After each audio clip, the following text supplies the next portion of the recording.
Hey guys, I welcome you all in my channel Decode the Law and I hope that you all are doing well today. Topic for today is strict liability.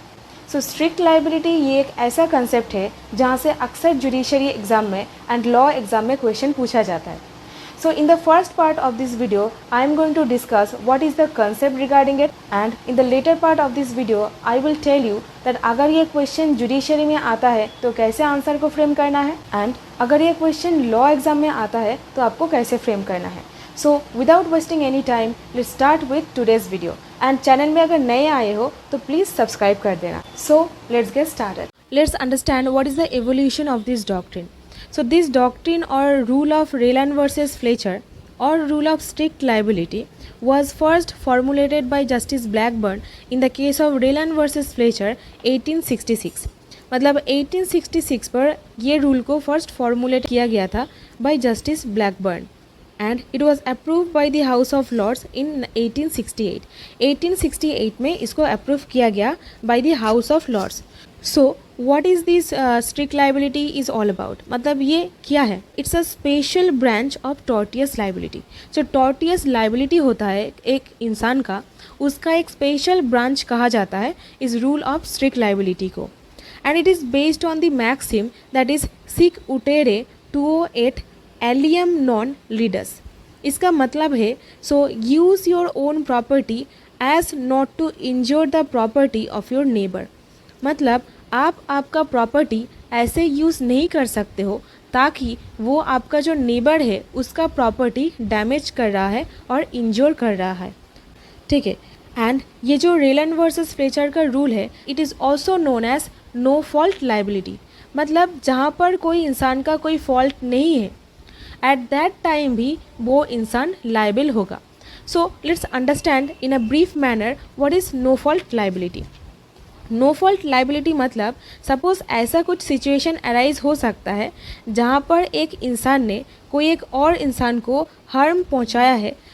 Suppose ये एक इंसान है, इन्होंने कुछ मतलब harm पहुँचाया है इस इंसान को.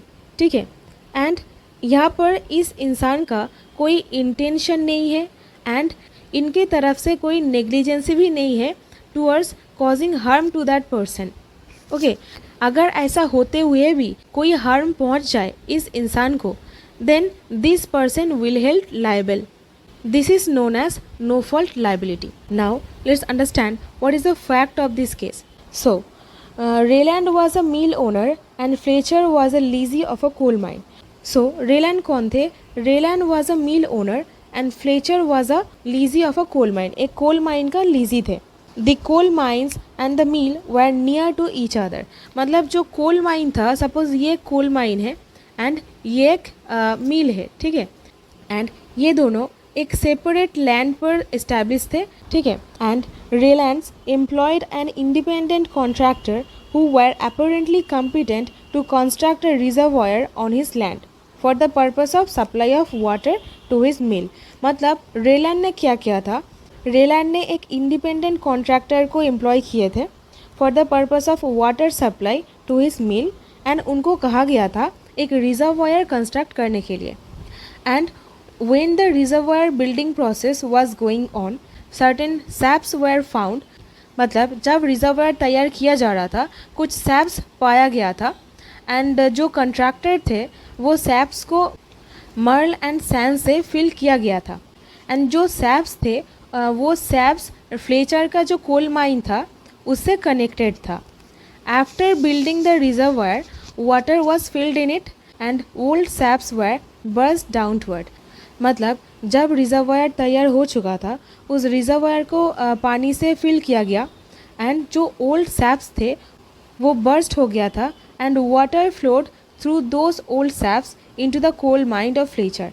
एंड पानी नीचे की तरफ आता गया एंड जो सैप्स थे उससे होते हुए जो कोल माइंस था फ्लेचर का उसमें पानी घुस गया था एंड उसके वजह से फ्लेचर सफ़र डैमेजेस. सो पानी घुसने के वजह से फ्लेचर का बहुत ही लॉस हो गया था एंड वो डैमेज सस्टेन किया था.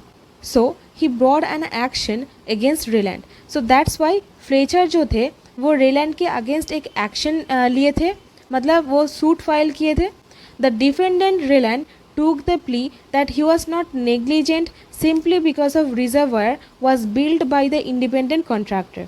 एंड डिफेंडेंट जो थे दैट इज़ रेलैंड, उन्होंने ये बोला था और प्ली दिए थे that he was not negligent, जो रिजर्वायर तैयार किया गया था एक इंडिपेंडेंट कॉन्ट्रैक्टर ने किया था एंड कोई नेग्लिजेंसी नहीं था. Further he said that since he was not negligent no liability may be attach to him. And further Rylands ने ये बोला था दैट वो नेग्लिजेंट नहीं था तो उसके लिए लाइबल भी नहीं किया जा सकता था उनको. I hope till this much you have understood the concept. And now next पड़ाव में क्या बोला गया, एंड आफ्टर दैट ये जो केस था ये पहुंच गया था कोर्ट ऑफ एक्सचेकर में. जो कोर्ट ऑफ एक्सचेकर था एट दैट टाइम वहाँ पर पहुंच गया था. एंड हुआ क्या था that by majority decided in favour of Rylands. मतलब जो मेजॉरिटी हाउस ऑफ लॉर्ड्स थे वो लोग डिसाइड किए इन फेवर ऑफ रेलैंड्स. एंड उसके बाद एक अपील फाइल किया गया था.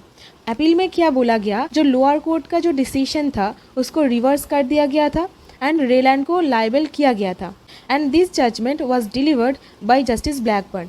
सो Justice Blackburn for the first time laid down this rule of strict liability.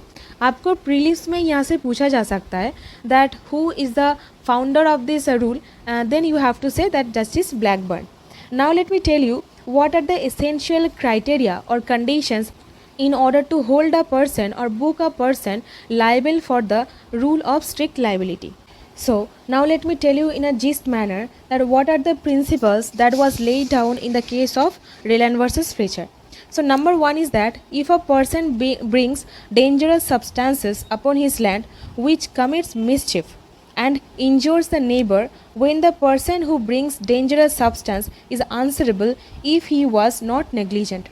That means जब कोई इंसान कोई डेंजरस सब्सटेंस अपने लैंड के ऊपर ला रहा है and that commits a mischief and it injures the neighbour, वो मिसचीफ कमिट कर जाता है एंड जो नेबर है उसको इंजोर करता है, then the person who brings the dangerous substance, मतलब जो इंसान डेंजरस सब्सटेंस लाता है वो आंसरेबल रहेगा even if there was no negligence on his part. मतलब वो नेग्लिजेंट अगर नहीं भी रहता है तो भी वो इंसान आंसरेबल होगा उसके पास जिसको डैमेज हुआ है. Number two is that in case of strict liability a person shall be held responsible even if he was not negligent.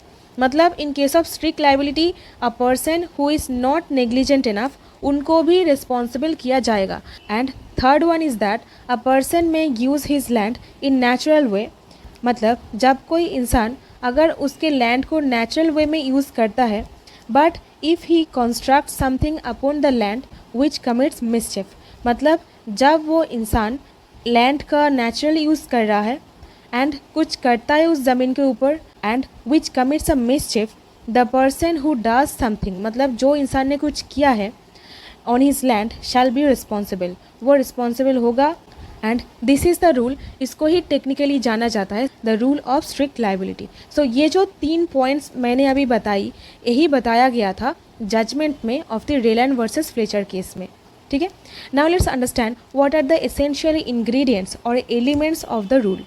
Number 1 that defendant must be in occupation of some land और at least should have licence to use it. मतलब defendant का जो land है उस land का occupation पर रहना पड़ेगा एंड उनके पास अथॉरिटीज रहना चाहिए to use such land. Okay. Number 2 is that he must bring something on such land from outside and keep it there. मतलब in order to hold the person liable, मतलब बाहर से लाया गया है ऐसा चीज़ होना पड़ेगा. So now let me make you relate with the case that Rylands ने यहाँ पर जो किया था वो नेचुरल यूज़ नहीं था. ठीक है, वो जो पानी वो बाहर से लाके उस रिजर्वायर में फिल किए थे. सो ये बाहर से लाया गया था. Right. Now let me tell you one thing that पेड़ पौधा ऐसा उगते हैं ज़मीन पर जो नेचुरली उगते हैं. ठीक है, एंड वो पॉइजनस भी हो सकते हैं और नहीं भी हो सकते हैं.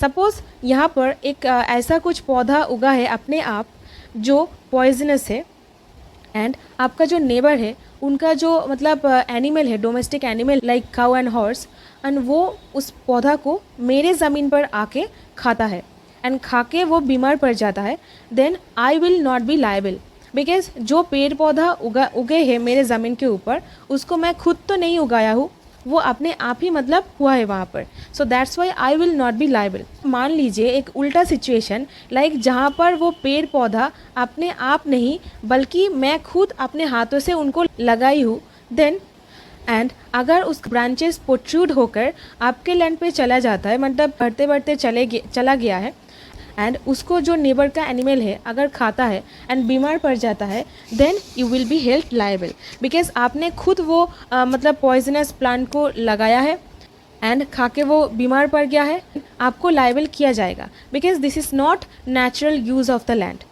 Now third essential is that dangerous thing. So, dangerous thing according to Raylands versus Fletcher case, the defendant must have brought on his land and keep there some dangerous thing or anything likely to do mischief। मतलब वो चीज़ ऐसा होना पड़ेगा that उसको लाने से अगर वो निकल जाता है, मतलब एस्केप कर जाता है, तो एक मिसचिफ कमिट कर सकता है। मतलब जो केस में हुआ था दैट पानी वहाँ से निकल गया था एंड कोल माइन में चला गया था एंड उसके वजह से फ्लेचर लॉस सस्टेन किए थे। So this was something which is dangerous for his coal mine. So ऐसा सिचुएशन होना पड़ेगा in order to hold him liable. And fourth point is that the thing must have been brought by the defendant for his own purpose. मतलब जो चीज़ लाया गया था defendant अपने own purpose से लाया था, ठीक है। एंड ओन पर्पस क्या था वहाँ पर? वाटर सप्लाई करने के लिए। Now fifth point is that non natural use of land. So what do you mean by natural use of land? You have to understand this term first. So natural use of land मतलब जो land का natural use है, मतलब वो abnormal नहीं है, extraordinary नहीं है, ठीक है। मतलब आप कुछ artificial तरीके से उस land को use नहीं कर रहे हो, ठीक है। So now let's understand what is non-natural use. With this regard, I would like to mention a case that is Richards versus Lothian. In this case, it was held that non-natural use मतलब unreasonable और abnormal use of land and जहाँ पर risk है इन negligence causes, मतलब एक negligence cause हो सकता है and that ought not to be borne in public. Okay, so अगर ऐसा कुछ सिचुएशन बनता है देन इसको कहा जाएगा non natural use of land. Like that example that poisonous tree को आप अपने लैंड पर खुद अपने हाथों से ग्रो कर रहे हो, सो ये क्या होता है? ये non natural use of land होता है। Similarly in the case of Rylands versus Fletcher में भी ये हुआ था। And another very important essential is that escape. मतलब आपने जो चीज़ को लैंड में लाए हो वो एस्केप करना चाहिए। Similarly in the reservoir case पानी एस्केप करके सैप से होते हुए वो कोल माइन में पहुंच गया था एंड उसके वजह से उसको लॉस सस्टेन करना पड़ा। सो एस्केप किया था, दैट्स वाई उनको लॉस सस्टेन करना पड़ा। So this kind of situation must be there. Now let me tell you what are the grounds of defenses or exception to this rule। मतलब exception क्या है स्ट्रिक्ट लाइबिलिटी का? Number 1 natural use of land. मतलब वहाँ पर बोला गया था in order to hold him liable non natural use of land होना पड़ेगा। सो डिफेंस पर क्या होगा? सो इसका ऑपोजिट पॉइंट जो होगा वही डिफेंस का पॉइंट होगा, that is natural use of the land. Natural use of the land मतलब सो इसका एग्जाम्पल क्या होगा? दैट पौधा वाला एग्जाम्पल जो अपने आप ही उगा है अपने लैंड पर, मतलब मैं अपने हाथों से नहीं लगाया हूँ। अगर ये नेचुरल यूज़ होता है then that particular person will not be held liable. Now another thing is that injury without escape. So injury मतलब कैसे होता है? मानो कि जो चीज़ लाया गया है वो एस्केप नहीं करता है मेरे लैंड से। सपोज़ मैं पानी रखी हूँ मेरे लैंड के ऊपर एंड वो एस्केप नहीं करता है एंड ना करते हुए भी मेरा जो नेबर है उसको कुछ डैमेज करवा है। एट दैट टाइम क्या मैं लायबल रहूँगी? The answer is no, because वो चीज़ मेरे लैंड से एस्केप नहीं किया है। So in order to hold him liable वो चीज़ एस्केप करना चाहिए, तो यहाँ पर एस्केप नहीं किया है। Fourth one is things not essentially dangerous. And जो चीज़ लाया गया है वो डेंजरस नहीं है, अगर ऐसा हो तो लायबल नहीं रहूँगी। Then act of God. So act of God is something like जो हेवी रेनफॉल होता है, स्नोफॉल होता है एंड जो अर्थक्वेक होता है, इसको एक्ट ऑफ गॉड बोला जाता है। अगर ऐसा कुछ सिचुएशन अराइज हो तो जो डिफेंडेंट है वो लायबल नहीं रहेगा। Another defence is that statutory authority. Suppose अगर स्टैट्यूटरी अथॉरिटी कुछ कर रहा है एंड स्टैट्यूटरी अथॉरिटी कुछ डेंजरस चीज़ को स्टोर कर रहा है and if such dangerous things escapes from his land, then the defendant would not be liable unless and until his negligence is proved. Suppose यहाँ पे मैं एक एग्जांपल देना चाहूँगी दैट स्टेट इलेक्ट्रिसिटी जो बोर्ड होते हैं वो एक डेंजरस सब्सटेंस के साथ डील करते हैं, राइट. सो हाई वोल्टेज जो इलेक्ट्रिसिटी होता है वो बहुत ही डेंजरस होता है. एंड जब thunder storm and windy and cloudy weather होता है एंड तब अगर इलेक्ट्रिसिटी को बंद करने के लिए और इलेक्ट्रिसिटी सप्लाई को कट करने के लिए डिवाइसेस अप्लाई नहीं किया जाए तो बहुत सारा इंसान को इंजरी हो सकता है. एंड सपोज ऐसा कोई सिचुएशन अराइज हुआ है जहाँ पर thunder storm and cloudy weather है एंड जो इलेक्ट्रिसिटी ऑटोमेटिकली कट करने की जो डिवाइस होता है अगर वो लोग अप्लाई नहीं करते हैं and there is negligence on their part, then उनको लायबल किया जा सकता है. बट इसको प्रूव करना पड़ेगा, then only they will be liable. Otherwise अगर ऐसा कुछ मतलब नेग्लिजेंस प्रूव नहीं किया गया है तो वो लोगों को लायबल नहीं किया जाएगा. So this is something which is really interesting that dangerous चीज़ से डील करते हुए भी कुछ एक्सेप्शंस बताया गया है under this rule of strict liability. Another point is that default of the plaintiff. So default of the plaintiff matlab where the plaintiff himself is liable for the act. So in this regard I would like to mention a case that is Dunn versus Birmingham Canal Company 1872 का एक case है. It was held in that case that the plaintiff works in the mine which was under the defendant's canal. जो plaintiff थे वो एक mine पर work करते थे and which was under defendants canal. Defendant का जो कैनल था उसके नीचे था. Knowing that he would thereby cause the water to escape into his mind. And plaintiff को बखूबी ये बात पता था दैट डिफेंडेंट पानी छोड़ सकता था एंड देयरफॉर क्या हुआ, पानी एस्केप किया into his mind and plaintiff sustained damage. Eight that time defendant will not be held liable. So these are the points that you have to remember in order to write the answer in the examination. Now let me tell you what are the points that you have to incorporate अगर ये question judiciary exam में पूछा जाता है तो. First point would be that what is the introduction, like ये doctrine का evolution कहाँ से हुआ था and later on Rylands versus Fletcher का जो एक बैकड्रॉप था उसको थोड़ा सा जिस्ट में मेंशन करना पड़ेगा. एंड ये रूल को नो फॉल्ट लाइबिलिटी भी बताया जाता है, ये भी आपको मेंशन करना पड़ेगा. एंड इंग्रेडिएंट्स जो है in order to attract that particular rule you have to mention all the ingredients along with the illustrations, like I gave the example of a poisonous plant. Then जो exception बताया गया है और defences बताया गया है of the rule of strict liability वो आप मेंशन कर सकते हैं with 1 or 2 illustrations and wind up your answer by giving a conclusion. Conclusion पर जो मतलब इस पूरा चीज़ का एक जिस्ट है वही आपको मेंशन करना पड़ेगा. एंड अगर ये क्वेश्चन लॉ में आता है तो then you have to mention each and every point that I told in a elaborate manner. Okay, so elaborate manner because law में आपको ज़्यादा लिखना पड़ता है एंड जुडिशरी में आपको एकदम precise to the point answer लिखना पड़ता है.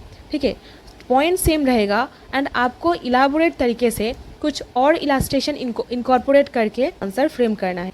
एंड लास्ट में वाइंड अप करना ना भूलिएगा बिकॉज दिस इज़ समथिंग जो आपका पेपर चेक कर रहा है उनको अट्रैक्ट करेगा.